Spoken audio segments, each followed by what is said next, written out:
Hi friends, welcome मेरे new blog में। आज कौन सा दिन है? हाँ, आज सैटरडे है एंड सी आज मैं बहुत जल्दी नहा ली हूँ क्योंकि गेस्ट आ रहे हैं मेरे घर पे। तो उन लोग आएंगे, खाना पीना खिलाने के लिए हम लोग ने बुलाया है। मतलब मेरी ननद के सास ससुर आए हैं और विथ फुल फैमिली के साथ लंच का प्रोग्राम यहाँ पे है। तो जो बनना था वो ऑलमोस्ट बन चुका है और मैं आ गई ऊपर। थोड़ा नहा के रुद्र को नहलाना था, आदित्य को नहलाना था, सब नहा लिया और साथ में मैं भी नहा ली। मैं भी नहा के रेडी हो रही हूँ।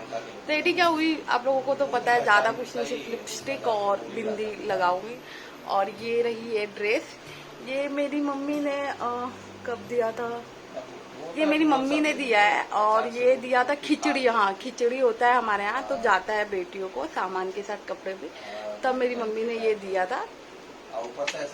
तो मेरा फेवरेट था। ऐसा सेम मेरी बहन ने भी लिया था तो मैंने भी लिया, बट मैंने ग्रीन कलर में लिया। बट मुझे अच्छा लगा, मित्रा पे से लिया था, काफी प्यारा लगता है। तो आज ऐसे ही पड़ा था तो मैं सोची, एक्चुअली क्या कपबोर्ड में ना सब नीचे रख देते हैं ना साड़ी और ड्रेसेस, तो मतलब समझ में ही नहीं आता कि कब पहनना है कब नहीं पहनना है, मतलब दिखता ही नहीं है। तो अभी मैंने क्या किया है, सब हैंगर में लटका दिया, ड्रेस साड़ी जो रेगुलर पहन सकती हूँ। तो फिर मतलब जब मन करता है तब निकाल के ऐसे पहन लेती हूँ। आदित्य के बर्थडे में भी पहन लिया था तो अच्छा है, मैंने बाहर ही रख दिया। नहीं तो ये 2-3 बार पहनती हूँ फिर भूल ही जाती हूँ कि अरे ये भी कपड़े हैं मेरे पास।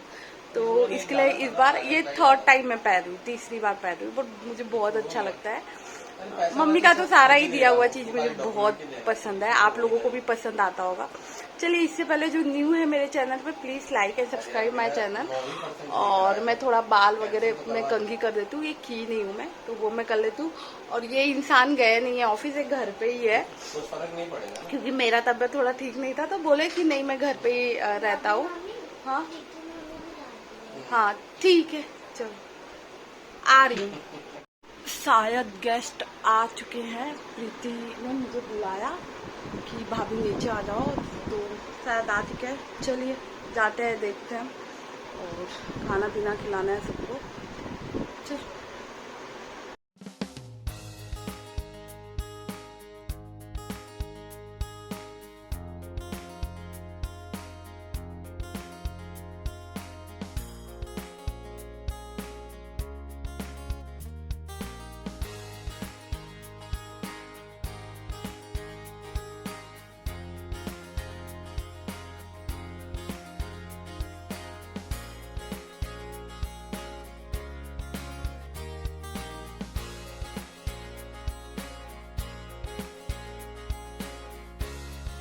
मेरा तबीयत वापस ख़राब हो गया, दवा खाने के बाद भी ठीक नहीं हो रहा है, पता नहीं क्या ही हो गया है मुझे।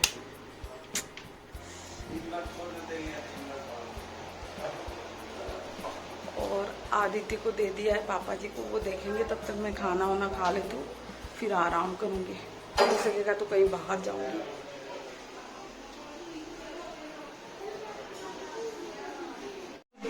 लुजलू खाए खाना? नहीं, मैंने बस चिकन ही खाया। क्यों लोती भाजी क्यों नहीं खाए? रोटी नहीं खाई, लेकिन ये बंद क्यों नहीं होगा? खा लो। प्रीति काम वाली आएगी, याद है ना? यही यहाँ पे सब जा रहे थे तो रुद्र इसीलिए रो रहा था कि रुद्र को भी जाना था बाहर। बच्चे थे, जिया जानवी थे, तो हालांकि जानवी गई नहीं, जानवी रुक गई। जिया के लिए रो रहा था वो कि मुझे भी जाना है जिया के साथ बाहर घूमने। उसके बाद कोई लेके नहीं गया, हम लोग भेजे भी नहीं। उसके बाद बैठ के यहाँ पे इतना रो रहा था, इतना रो रहा था, और उसके दादा उसको चुप करा रहे थे कि चुप हो जा बाबू, मैं आपको घुमाने लेके चलूँगा। और उसके पापा रहते हैं ना, तो वो कुछ ज़्यादा ही मतलब दिखाता है कि हाँ मैं बहुत छोटा बच्चा हूँ, मेरे को प्यार करो, ये करो वो करो, सब दिखाता रहता है। आदिति सो गई है एंड रुद्र रो रहा था काफ़ी ज़्यादा, तो उसके पापा लेके गए हैं उसे बाहर गाड़ी वगैरह जो भी उसको चाहिए वो दिलाने। और मेरा तबीयत ठीक नहीं हो रहा है, पता नहीं क्या ही हो गया। मैं बहुत ही ज़्यादा परेशान हो गई हूँ। मुझे ऐसा लगता है कि क्या हो गया है, मतलब मेरे वजह से मेरे हस्बैंड को भी दिक्कत होता है, मेरे बच्चों को भी होता है, तो ज़्यादा वो अजीब सा लगता है मुझे एक्चुअली। मेरा दवा, फिर मेरे सारे मेडिकल रिपोर्ट्स, फिर क्या करना सारा वो मुझे, मतलब रुद्र के पापा मुझे एक एक चीज ऐसे लिख के देते हैं कि ये तुमको अभी खाना है। इवन उन्होंने मेरे मोबाइल में अलार्म भी लगा दिया है और उसमें लिखा है मतलब सुबह में बजेगा 10:30 बजे कि दवा खा ले जल्दी, मतलब वो बोल रहे हैं। फिर दोपहर में बजेगा, फिर शाम को, फिर रात, मतलब उस हिसाब से उन्होंने अलार्म लगाया कि ताकि मैं भूलूं ना, क्योंकि जाहिर सी बात है आज के टाइम सभी लोगों के पास मोबाइल तो रहता ही है, तो मोबाइल हाथ में ही रहेगा एनी टाइम। और बजता वो तभी बजेगा जब आप लोग अलार्म लगाओगे, और तभी स्टॉप भी होगा जब आप लोग स्टॉप करोगे। तो उन्होंने लगा के रख दिया है ताकि मैं जरा सा भी लापरवाही ना करूं, क्योंकि डिलीवरी के बाद मैंने बहुत सारे मेडिसिन था, खाना था मुझे, मैंने बिल्कुल भी नहीं खाया, जिसका असर अब दिख रहा है।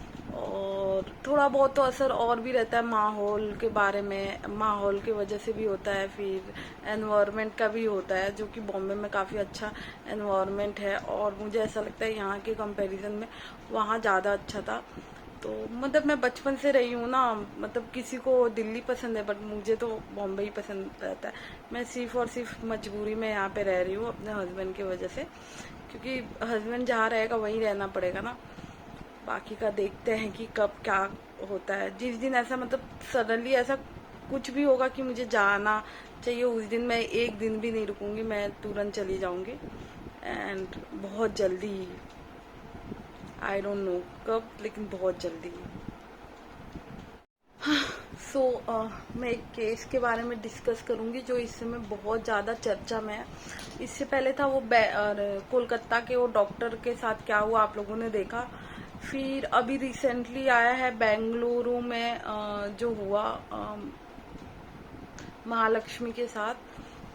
तो उनको फ्रीज में 30 से 40 टुकड़ों में काट के रखा गया। मतलब इतना ज्यादा हैवान कैसे कोई बन सकता है, मतलब मुझे समझ में नहीं आता है। एक पे एक क्राइम कम होते जगह बढ़ते जा रहा है। ऐसे में मतलब ऐसा लगता था बेंगलुरु भी सेफेस्ट सिटी है, बट अब मुझे ऐसा लगता है कि यार कहीं भी हम लड़कियां सेफ नहीं है। उसके लिए गवर्नमेंट कर क्या रही है, हमें पूछना चाहिए। लेकिन मैं गवर्नमेंट को भी ब्लेम नहीं दूंगी ना, ऐसे लोगों को, मतलब मैं बोलूंगी कि आप लोगों के अंदर जरा सा भी दया नहीं रहता है, जो गलत करते हैं, रेप करते हैं, मर्डर करते हैं। हाँ, और 32 टुकड़ों में, मतलब बाप रे, लिटरली क्या हो रहा होगा उस घर में, उस घर के आजू बाजू में जो लोग रह रहे होंगे, उन लोगों का क्या ही हालत होता होगा ये सुन के। बड़ा ही अजीब घटना थी ये, मतलब कुछ बोल नहीं सकते हैं। फिर इसमें आया था नाम कोई मुस्लिम का, उसके बाद आया फिर कोई रॉय का भी मर्डर हो गया, वो भी सुसाइड उसने कर ली। अब देखो कि किसका नाम आता है। मुझे ऐसा लगता है ना कि पुलिस वाले ना, मतलब किसी का भी नाम ले लेते हैं ताकि ये केस ना जल्द से जल्द सॉल्व हो जाए। जब केस ना ज्यादा उछलने लगता है तो किसी को भी अरेस्ट करके बंद कर देता है, किसी के का भी नाम ले लेते हैं, किसी भी मरे हुए आदमी के बारे में बता देते थे है कि यही है, ये मर गया, इसका एक्सीडेंट हो गया, ये वो। मुझे ऐसे पर्सनली ऐसा लगता है। बाकी का आप लोगों को क्या लगता है आप लोग जरूर बताइए। एंड बाकी का मैं सारी लड़कियों को यही बोलूंगी, यार अपने बच्चे से बढ़कर कोई भी नहीं होता। तो महालक्ष्मी ने भी अपने हस्बैंड और अपने बच्चे को छोड़ के किसी और के साथ रहने गई थी। तो किसी पे भी भरोसा मत कीजिए। आज के टाइम तो मुझे लगता है कोई भी भरोसे लायक नहीं है। बस मैं आप लोगों को यही बोलूंगी। और ये प्यार व्यार सब झूठ फरेब है, ये सब के चक्कर में आप लोग ना ही पड़े तो ही अच्छा है। फर्स्ट प्रायोरिटी अपने बच्चे को दो, वही वही लाइफ ही है। अगर आप अपने बच्चे का अच्छा परवरिश करते हैं ना, तो आने वाले टाइम में आपका बच्चा आपको बहुत ही अच्छे से रखेगा। अगर नहीं करते हैं ना, तो वो धीरे धीरे आपसे नफरत करने लगेगा, घृणा कर लेगा, बोलेगा मुझे क्यों इस दुनिया में लाए। ये सब भी क्वेश्चंस करते हैं बच्चे, मैंने सुना है, देखा है अपने आँख से। बाकी का आप लोगों के ऊपर, आप लोगों को जैसा भी ठीक लगे। ठीक है, चलो मैं भी थोड़ा सो ही लेती हूँ। ये पापा जी और ये दोपहर में गए थे इन लोग साड़ी लेने, जब मैं आप लोगों से बात कर रही थी, क्योंकि गेस्ट आते हैं, खासकर समधियान जो बोलते हैं। मुझे तो इतना नॉलेज नहीं है सब चीज़ों का, समझी या समझी ऐसे ही कुछ तो बोलते हैं, आई डोंट नो। तो वही आते हैं, साल में एक बार आते हैं, 2 बार आते हैं, तो फर्ज रहता है कि कपड़े, मतलब स्पेशली औरतें आती है तो उनको देना लेना पड़ता है। तो वही पापा जी मुझसे पूछे कि क्या करना है, तो मैंने बोला कि देना चाहिए। फिर बोल कि तो मैं बोली मेरे से तो मत करूँगी, क्योंकि मैं तो देती हूँ, तो लोगों को मेरे चीज़ें पसंद नहीं आती, तो इससे अच्छा आप लोग अपना समझ लो, जाके ले लो, बट देने का तो फर्ज है। मतलब मेरे यहाँ, मेरे मायके साइड तो होता है, अभी आप लोगों का देखो हो या ना हो मुझे नहीं पता, लेकिन फर्स्ट होता है। तो पापा ने मेरे बात का वैल्यू रखा, और पापा जी गए और सारा चीज़ मेरी ननद की सास के लिए, साड़ी, चूड़ी, बिंदी उंदी सब लेके आया। तो मैंने तो बोला था लक्ष्मीपति का लेना, बट उन्होंने कुछ और लाया, बट काफ़ी अच्छा है साड़ी, मैं आप लोगों को दिखाती हूँ। तो ये साड़ी है, ऐसा लगेगा, काफ़ी अच्छा लेके आए हैं। मैचिंग इसका चूड़ी भी है, उसका मैचिंग चूड़ी, बिंदी, फिर सिंदूर ना। किसी को सिर्फ साड़ियाँ नहीं दिया जाता है, उसके साथ सुहाग की चीज़ें भी दी जाती है, वो शुभ रहता है। मतलब हम तो दे देते हैं, बट जो हमारे यूपी बिहार साइड होता है ना, विदाउट बिंदी का या विदाउट किसी सुहाग के चीज़ का कपड़े नहीं दिया जाते हैं। तो चलो चलते हैं, अभी देखते हैं पापा जी जाएंगे कि मम्मी जाएगी, कौन। और मम्मी को भी चल के दिखा देती हूँ कि मम्मी को कैसा लगा साड़ी। मम्मी को भी अच्छा ही लगेगा, मुझे अच्छा लगा तो मतलब मुझे अच्छा लगा, मतलब ऑलमोस्ट बहुत लोगों को अच्छा लगेगा, क्योंकि मैं बहुत साड़ियों के मामले में बहुत चूजी हूँ, बहुत सिलेक्ट करके मैं साड़ियाँ लेती हूँ या वेयर करती हूँ। तो मम्मी को भी पसंद ही आएगा, आई नो, और पापा जी को तो पसंद है, तभी तो वो खरीद के लेके आए। तो चलो देखते कौन जाता है। ये रात का टाइम है, विक्की लेके आया था रूम में अद्विक को, और मैं, अभिषेक, विक्की, अद्विक, आदित्य और रुद्रू हम लोग सब मस्ती कर रहे थे। और फिर पापा जी भी आ गए, तो हम लोग ऐसे कुछ लेने देने का बात कर रहे थे। मतलब ऑनलाइन वो सेल चला है ना, ग्रेट इंडियन फेस्टिवल का, तो उसमें हम लोग कुछ लेने होने का बात कर रहे थे। उसके बाद अद्दू ने, जैसे ही मैं उठी वैसे ही अद्दू ने पूरे बिस्तर पे टॉयलेट कर दिया। और फिर बाद में विक्की उसको डांटने लगा, तो मैंने बोला कोई बात नहीं, बच्चा है तो करेगा ही ना। फिर पापा जी आए, तो पापा जी को देख के तो आदिति कूदने ही लगती है कि मतलब कैसे भी करके वो दादू के गोद में अपने चढ़ जाए, फिर मुझे भूल ही जाती है। तो पापा जी आदिति को लेके बैठे थे, और अद्दू और मैं खेल रहे थे, और अद्वी कितना मस्ती करता है कि क्या ही बताऊँ आप लोगों को। और ऐसे ही बाद में हम सब सो गए। और आज के लिए बस इतना ही, मिलते हैं नेक्स्ट ब्लॉग में, तब तक के लिए बाय बाय।